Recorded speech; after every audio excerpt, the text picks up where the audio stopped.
প্রিয় ভিউয়ার্স, দেখতেই পাচ্ছেন একটা মাটির দালানযুক্ত ঘর।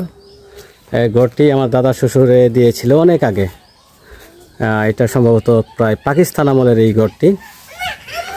আমার শ্বশুর বাড়িরা সবাই কিন্তু আসাম, তারা কিন্তু আসাম দেশ থেকে এই বাংলাদেশে আসে। আমার দাদা শ্বশুর সম্ভবত এই ঘরটি তিনি মাটির ঘর, তিনি মাটি দিয়ে এই ঘরটি নির্মাণ করেন। দেখেন ঘরের যে সৌন্দর্য, অনেক সুন্দর সুন্দর কারুকার্য খচিত এই ঘরটি পরিত্যক্ত, এখন কেউ থাকে না। এই ঘরটি স্মৃতি হিসেবে রেখে দেওয়া হয়েছে। এটা কি এটাকে কেউ ডুল বলে, কেউ ডুলি বলে, তাই না? এটাকে কেউ ডুলি বলে থাকে। এই ঘরটি পরিত্যক্ত, হ্যাঁ, কেউ থাকে না। এই ঘরটি যখন আসাম থেকে আমার দাদা শ্বশুর, মানে আমার শ্বশুরের পিতা, তারা আসে, তখন এই ঘরটি তারা মাটি দিয়ে নির্মাণ করে। এই ঘরটি ভাঙা হয়নি, কারণ হচ্ছে এই ঘরটি তারা স্মৃতি হিসেবে রেখে দিয়েছে।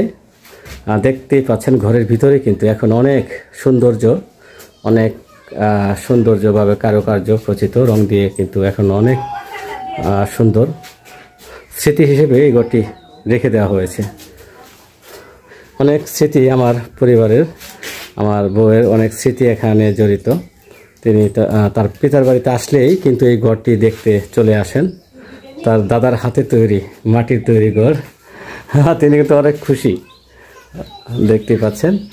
আচ্ছা, আপনাদের এই মাটির ঘর সম্পর্কে কার কার আইডিয়া আছে, কার কার বাড়িতে এই মাটির ঘর আছে, দেখতেই পাচ্ছেন। মাটির ঘরটি অনেক সুন্দর কিন্তু, হ্যাঁ।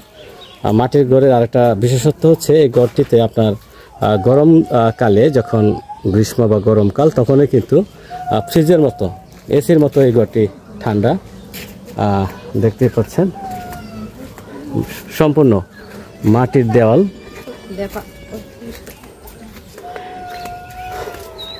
আপনাদের ঘুরে ঘুরে দেখাচ্ছি, দেখেন।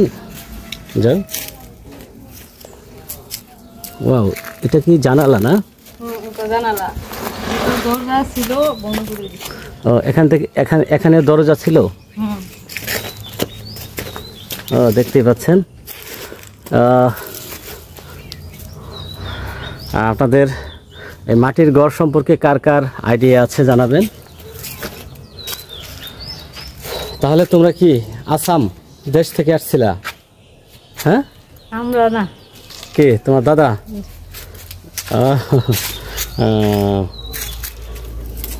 আচ্ছা, আসাম দেশে কি তোমাদের এখনো কি ফ্যামিলির কেউ আছে?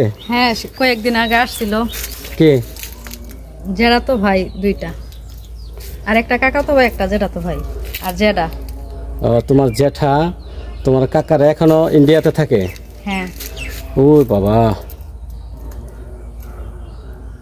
তো তোমরা যদি ইন্ডিয়াতে থাকতা তাহলে কি তোমার সাথে আমার দেখা হইতো? কি হাসি মারছে, হ্যাঁ? না, ওরে বাবা, দেখা হইতো না? হইতো আল্লাহ তাহলে অবশ্যই হতো, তাই না?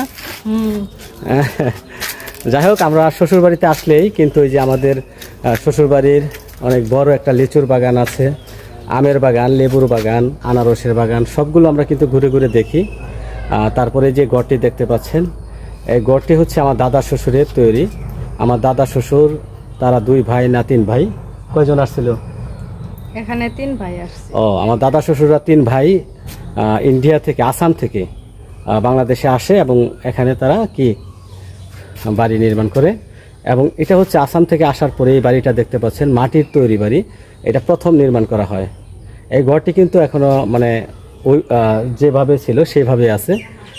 মাঝে মাঝে কিছু কি টিন পাল্টানো হয়েছে না, মনে হইতেছে টিন। প্রথমে যখন এই মাটির দেয়ালটা দিয়ে ঘরটা নির্মাণ করা হয় তখন কিন্তু ছিল ছনের ঘর, ছন দিয়ে ছিল, উপরে ছিল ছন, পরবর্তীতে এটাকে উপরে টিন লাগানো হয়।